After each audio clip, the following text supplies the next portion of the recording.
أعوذ بالله من الشيطان الرجيم بسم الله الرحمن الرحيم الحمد لله رب العالمين والصلاة والسلام على أشرف الخلق أجمعين سيدنا وحبيب قلوبنا أبي القاسم المصطفى محمد وعلى أهل بيته الطيبين الطاهرين صلى الله وسلم عليك يا سيدي ويا مولاي يا رسول الله صلى الله وسلم عليك يا سيدي ويا مولاي يا أبا عبد الله يا غريب يا مظلوم كربلاء يا ليتنا كنا معكم سادتي فنفوز فوزا عظيما. قال الله تعالى في محكم كتابه الكريم: أعوذ بالله من الشيطان الرجيم بسم الله الرحمن الرحيم من المؤمنين رجال صدقوا ما عاهدوا الله عليه فمنهم من قضى نحبه ومنهم من ينتظر وَمَا بَدَّلُوا تَبْدِيلًا. God states in the Holy Quran, in the name of God, the most gracious, the most merciful, among the believers are those who have been true to that which they pledged unto God. Among them are those who have fulfilled their vow, and among them are those who wait, and they have not changed in the least. Amanna billah, sadaqallahu al-aliyyul azim. The 20th of the month of Safar marks the 40th day after Ashura, and it is known as the day of Arba'in, of Imam Hussein and his followers. And it is tradition that on this day, the day of Arba'in, the 40th of Imam Hussein, that devote those who are devout, especially to the Prophet and the Ahlul Bayt, peace be upon them, that they perform the pious pilgrimage or visit, the ziyarah, to Karbala, and they pay their respects to Imam Hussein and his family members and his companions. And in recent years, we've all witnessed the millions of devotees and pilgrims who flock to Karbala on an annual basis in order to perform this ziyarah of Arba'in. And in fact, the ziyarah of Arba'in is considered by many to be the largest peaceful religious gathering in the world today. And this has been confirmed by recent studies, academic studies and other studies, that the Arba'in is the largest peaceful religious gathering in the world.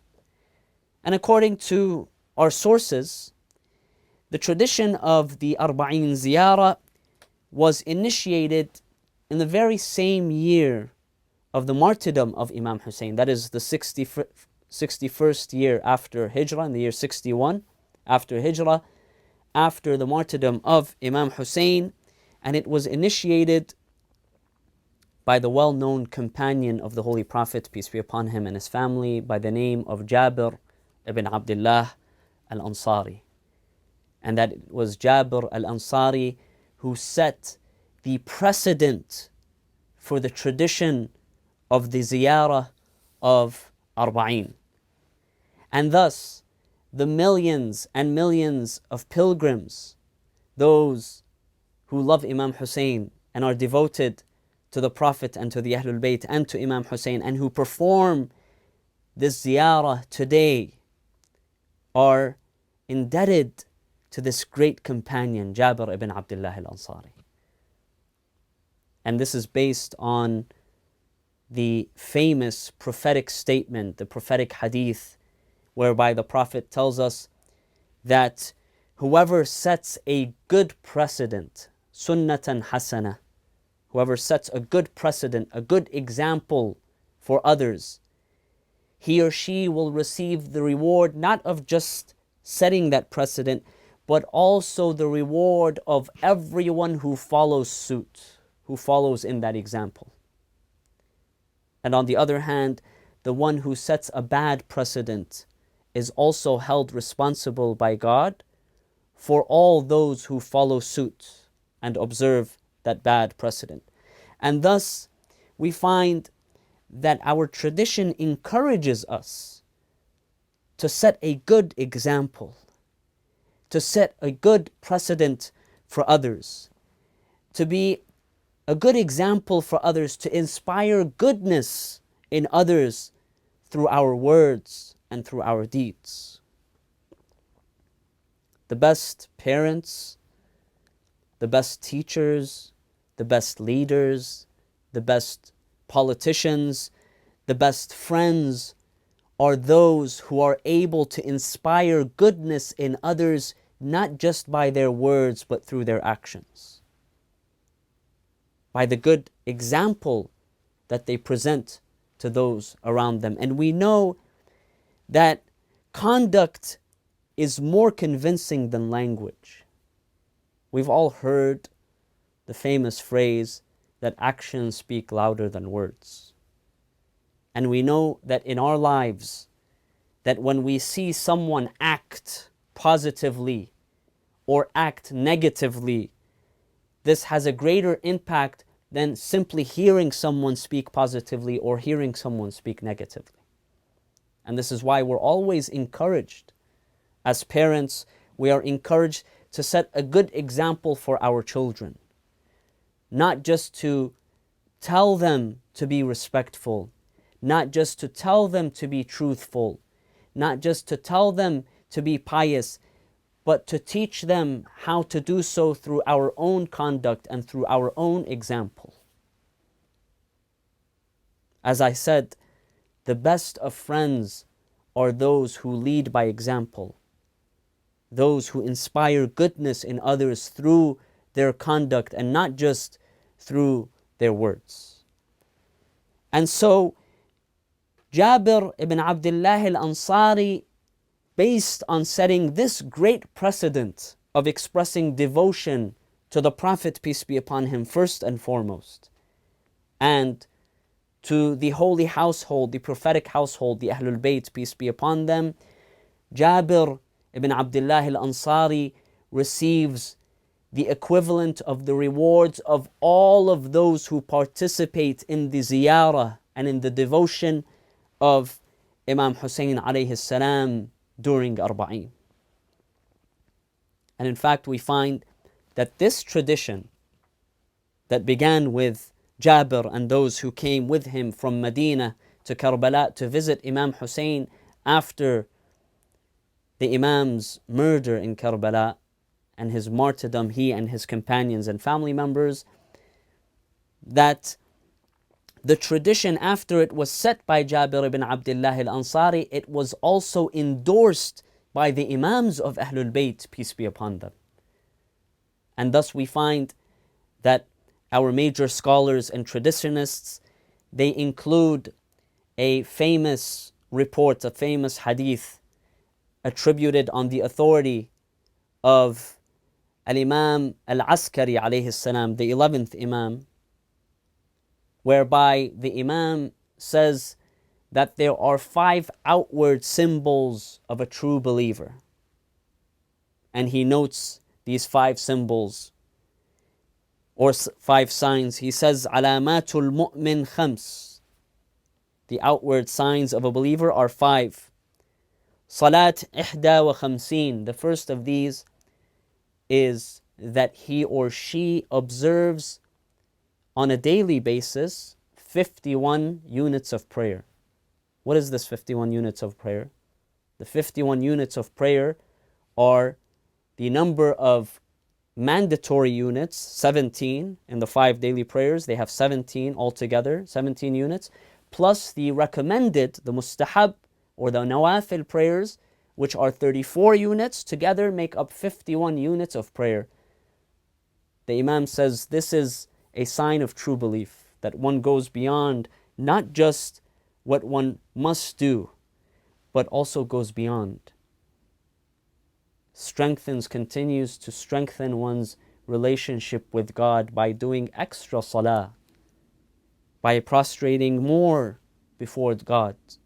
So this is one, Salat Ihda wa Khamseen. The second, he says, was Ziyaratul Arba'in. The ziyarah of Arba'in.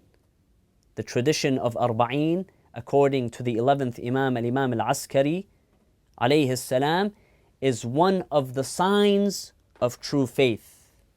One of the signs of belief. Third, he says, وَاتَّخَذْتُمْ بِالْيَمِينَ, that if one wears a ring and there are mustahab stones to wear, that one does so in one's right hand. This is number 3. Number 4, وَتَعْفِيرُ الْجَبِينَ, that when one prostrates, one rubs one's forehead and places of prostration, one's cheeks on the dust as a sign of humility before God. This is number 4. And finally, وَالْجَهْرُ بِبِسْمِ اللَّهِ الرَّحْمَنِ الرَّحِيمِ, and that when one prays, one recites out loud the basmalah, Bismillah ar-Rahman ar-Rahim. So Al-Imam al-Askari alayhi salam, he says that Ziyaratul Arba'in is one of the outward signs of belief, of Iman. And thus he endorses this tradition of visiting the Imam and his companions and his family members for the Arba'in. And this is no surprise, dear friends. It is no surprise that the Imams, they would endorse and they would encourage this tradition, because Jabir is one of the greatest companions of the Holy Prophet, peace be upon him, and his family. Truly a remarkable companion. There were little number of companions who were like Jabir ibn Abdullah in their loyalty, in their faith, in their Iman, in their good character, such as Jabir ibn Abdullah al-Ansari. And so, as we commemorate the Arba'in of Imam Hussein alayhi salam, it's incumbent that we also spend time to reflect on the life and legacy of this great companion, Jabir ibn Abdullah al-Ansari. And thus I'd like to take a few moments tonight together for us to quickly go over the life of this great companion and to explore some of his achievements, what kind of character he was, in the hopes of learning from him and benefiting from him. So we are told that Jabir ibn Abdullah al-Ansari was born 3 years before the Bi'thah of the Prophet, that is the prophetic mission, or 16 years before the migration of the Prophet from Mecca to Medina. And he was born in the city of Medina. He is a native of the city of Medina, belongs to the famous tribe of the Ansar there, known as al-Khazraj, one of the famous tribes of the inhabitants of Medina, and that he lived throughout his life, he lived in Medina, and that he ended up dying in Medina also around the year 78 after Hijrah, when he was approximately 94 years old. And he is buried in Medina, in the city of Medina, in Al-Baqi' cemetery, where many companions and many of the prophetic family are buried. His father was Abdullah ibn Amr, thus Jabir ibn Abdullah. His mother, we are told, was Nasima bint Uqba. And Jabir accepted Islam, according to the sources, at a very young age. Perhaps in his early teens, Jabir accepted Islam. And we are told that he participated in many of the important early events of the Muslims. First and foremost among them, that he participated in the second Pledge of Allegiance, Bay'atul Aqaba, which occurred when the Ansar, the helpers from Medina, they came and they pledged allegiance to the Prophet, peace be upon him, before his migration to Medina. they announced their Islam and they pledged allegiance to him, that they would support him. And some traditions say that during this moment, Jabir was the youngest participant of this gathering and this pledge of allegiance to the Prophet. That at the time, he was the youngest participant, perhaps in his early teens. And after that, he remained loyal in his love and his devotion and his service to Islam and to the Holy Prophet, peace be upon him, and his family. That Jabir, all agree, all historians, they agree that he was one of the greatest companions of the Prophet. We are told that he participated in about 19 battles alongside the Prophet, in defense of the Prophet and defense of the Muslim community. 19 of these battles where he participated with complete devotion and loyalty, that he loved the Prophet very much, and the Prophet loved him very much. He was very close to the Prophet. We are also told that after the Prophet, Jabir was also a very close companion of Amir al-Mu'mineen, Imam Ali ibn Abi Talib, peace be upon him. He also expressed loyalty to him. He fought alongside Imam Ali in his battles, protecting the integrity of the Muslim community, defending Islam and the Muslims. And in fact, he would always express extreme loyalty to Imam Ali alayhi salam. The traditions, they tell us that Jabir would go around in the city of Medina, he would go around and he would encourage the companions and others, he would encourage them to raise their children with the love of Imam Ali in their hearts. He would constantly tell them, teach your children, instill in them the love of Ali ibn Abi Talib. Oftentimes he would go around and he would recall the virtues of Imam Ali, reminding others of his place, of his connection to the Prophet, of his connection to Islam, of his place in the Muslim community. And in fact, Jabir ibn Abdullah al-Ansari is truly one of the unique companions of the Prophet and the Ahlul Bayt, peace be upon them. For no other companion besides Jabir had the honor of witnessing 7 of the 14 Ma'sums. This honor was granted to Jabir ibn Abdullah al-Ansari. He spent time with the Prophet, number 1. He was a close companion of the Prophet from an early age. And then he also witnessed Fatima al-Zahra, the beloved daughter of the Prophet. In fact, the traditions, they tell us the famous tradition of Hadithul Kisa, the tradition of the cloak, whereby the Prophet gathers his family members, he gathers Imam Ali and Fatima al-Zahra and Al-Hassan, Al-Hussein, he brings them together and he places the cloak around them and he makes this prayer, this famous hadith that is mentioned in all of the books of hadith. This hadith was narrated directly from Fatima al-Zahra through Jabir ibn Abdullah al-Ansari. He heard it directly from Fatima al-Zahra and he narrated it to the Muslim community. So this is Fatima, number 2. Of course, he was a companion of Imam Ali alayhi salam. He witnessed Imam Hassan and Imam Hussein. He was a companion of them. Then he witnessed Imam Ali ibn al-Hussein Zayn al-Abidin, and finally he also witnessed the 5th Imam, Imam Muhammad al-Baqir, peace be upon him. And some traditions, they tell us that during the life of the Prophet one day he turned to Jabir and he told him, my dear Jabir, when you come across my great-grandson by the name of Muhammad, convey to him my regards.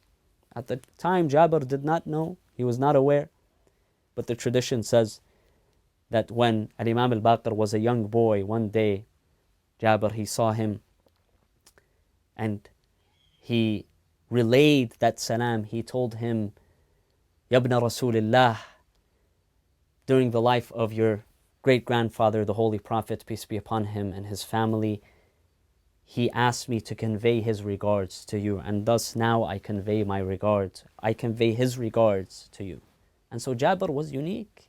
He was honored, he was privileged to experience all of these illustrious figures and to be a close and devout companion of them. We are told that Jabir was not only a great companion, a close companion, but he was also a great scholar in his own right. That he is a major narrator of hadith, the prophetic tradition. In Sunni sources alone, Jabir ibn Abdullah al-Ansari relates over 1,500 reports from the Prophet. Very close companion and a great narrator of traditions. We are told that in the city of Medina, Jabir, he would often hold study circles whereby he would teach the Quran and he would teach the hadith and he would teach the religion, Islam. He would teach it to other companions and others, and thus many companions and their successors, they benefited from the knowledge and the wisdom of Jabir ibn Abdullah al-Ansari. But he was especially known for his integrity, for his truthfulness. And he was praised for being someone who always put the truth before anything and everything else. He did not allow, or he did not let various circumstances and situations to affect him whereby he hid the truth or he did not reveal the truth. He was a strong proponent of truthfulness and integrity. We are told that he put truth before everything else, and thus he even came in support of a hadith. Some of the books of history tell us that the Prophet one day, he related a hadith in favor of a member of the Aus tribe. The Aus tribe was an opponent to the Khazraj tribe. And someone from the Khazraj tribe, he heard this, the opponent, the opposing tribe, and so he downplayed this hadith. He related a different hadith. Jabir came forth and he corrected him. He told him no. And he told him the true hadith. Although he came from an opposing tribe, yet Jabir ibn Abdullah al-Ansari, he was not someone who favored or he put tribalism before the truth. For him, truth came before everything else. Before ties of family, before others. And thus, he implemented what the Quran speaks about and the Quran encourages about, and that is to stand for the truth before everything and anything else.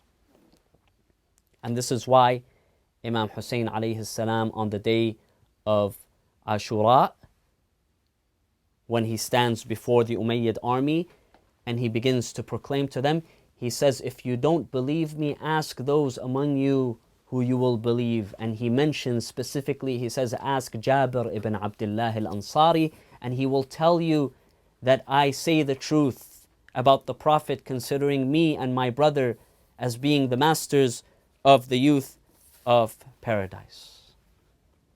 And thus, we find that the Imams, they often praised Jabir ibn Abdullah al-Ansari for his piety, for his knowledge, for his loyalty to the Prophet and to the Ahlul Bayt alayhim salam. Such a great companion, such a great role model for us in his devotion and in his goodness. And the one who brought forth for us, the first one who would go forth and set this precedent of maintaining the ziyarah of the Arba'in. Yes, after the family of the Prophet, after the family of Imam Hussein, peace be upon them, after all of the experiences that they had in Karbala, and after their difficult journey to Kufa and then to Damascus, and then from there, as they were getting ready to depart Damascus, back to the city of Medina, the city of their grandfather, which would not be the same anymore. As they're ready to go back, they ask that they go and they are able to proceed towards the land of Karbala once again, so that they can pay their respects and they can visit the burial sites of their beloved, of Abi Abdullah al-Hussein, of the rest of Bani Hashim, of the companions, of those who were martyred on the day of Ashura. And so the tradition says that they proceeded towards Karbala, and that around the time of Arba'in, Jabir ibn Abdullah al-Ansari, who at the time was quite old and he had lost his sight, that Jabir, he proceeds from Medina, he comes from Medina to Karbala along with several others. And Atiyah, his servant, Atiyah, he narrates this tradition. He says, I brought Jabir to Karbala and I led him towards the river Euphrates. He went in, he washed himself, and he came out. And then he turned to me and he said, O Atiyah, take me to the grave of my beloved Hussein. And so Atiyah takes the hand of Jabir. He takes him towards the grave of Imam Hussein. Jabir, once he arrives to the grave, he falls onto the grave of his beloved Imam Hussein. And he begins to call out, Hussein, Ya Hussein, Ya Hussein. Then he turns and he says, Oh my beloved Hussein, why is it that when I call upon you, you do not answer me? I'm calling upon you.